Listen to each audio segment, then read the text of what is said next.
ভর্তার নাম শুনলেই সবার জিভে জল আসবে। আজকে আমি শেয়ার করব আপনাদের সাথে আম ভর্তা। হ্যালো গাইস, আসসালামু আলাইকুম। কেমন আছেন আপনারা সবাই? আশা করছি সকলেই ভালো আছেন। আম ভর্তা তো সবাই বানাতে পারে, আজকে আমি কিভাবে বানাই সেটাই দেখাবো। প্রথমে আমগুলোকে আমি পানি দিয়ে ধুয়ে নেব।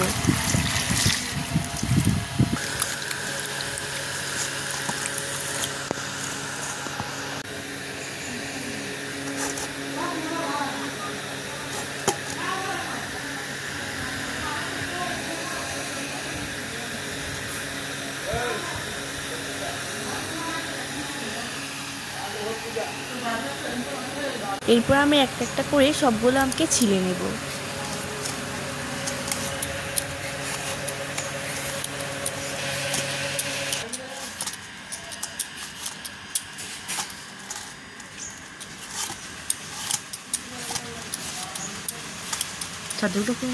আমার সবগুলো আম ছিলে নেওয়া হয়ে গেছে।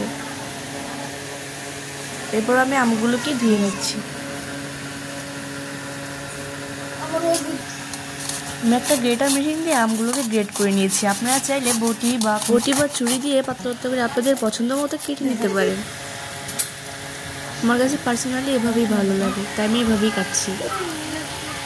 এখন দুটো শুকনো মরিচ পুড়ে দেবো, আপনারা চাইলে তেল নিতে পারেন।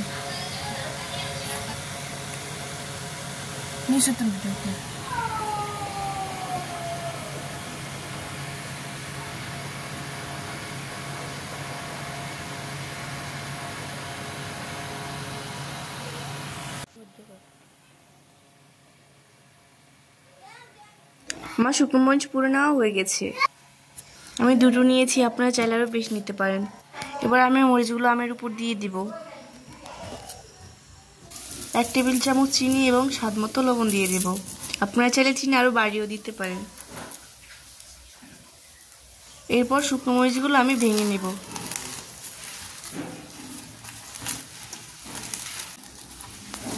এরপর আমি দিয়ে দিব সরিষার তেল।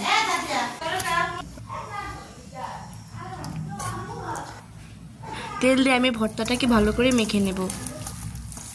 আপনারা চাইলে এভাবে ভর্তাটা বানিয়ে খেতে পারেন। সিম্পল হলেও ভর্তাটা খেতে অনেক মজা। এই যে আমার আম ভর্তা রেডি হয়ে গিয়েছে। আমার পুরো ভিডিওটি দেখার জন্য সবাইকে অসংখ্য ধন্যবাদ। আমার ভিডিওটি ভালো লাগলে শেয়ার, লাইক, কমেন্ট, সাবস্ক্রাইব করবেন। ধন্যবাদ সবাইকে। টাটা।